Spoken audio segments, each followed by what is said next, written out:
So, Mr. Agius, this is the period when we mark the anniversary of Sarajevo siege. In the 90s, ICTI handed down several verdicts against the former Serb military and civilian leaders in Bosnia and Herzegovina over the long siege of the city.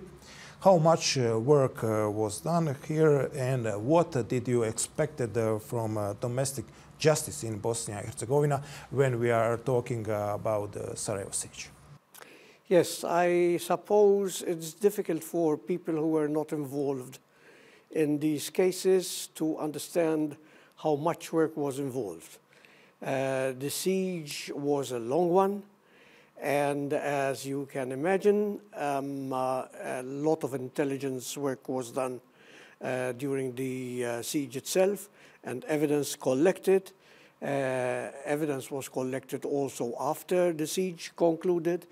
The office of the prosecutor continued to collect whatever evidence was necessary, put it all together, and then presented indictments against those who were mostly responsible for the siege, like General Galic. We also, over the years, sent to the authorities here, to the local prosecutors, tons and tons of information and evidence. So it becomes a question of then history and statistics, which is not for me to judge, you know, I mean, because I was not involved in these cases. Should the domestic justice here in a region have done more to prosecute war crimes? They have done, I think. There is never an end to the story. I mean, one can always argue you haven't done enough. One can always argue there could have been much more. But that could be also said of the ICTY. So I wouldn't comment on that.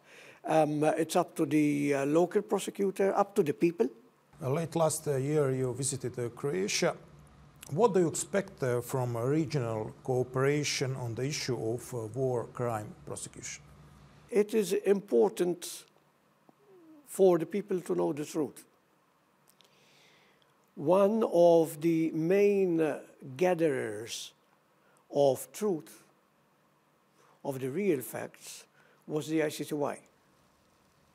The ICTY created its own outreach program in the early times of the ICTY to try and reach out the population here in the Balkans to explain what happened during the war and what was happening in the trials.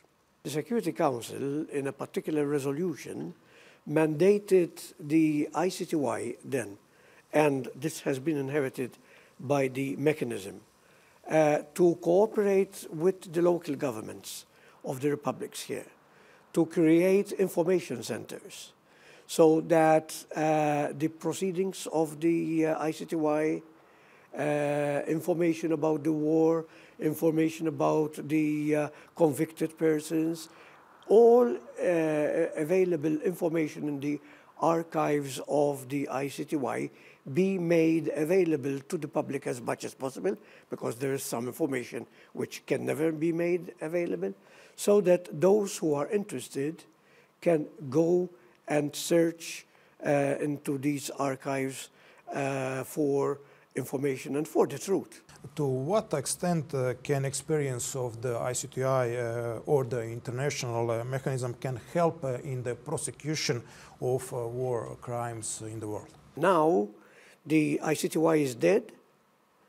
The mechanism will come to an end because its main functions are ending, finishing, and what will be left will be the ICC.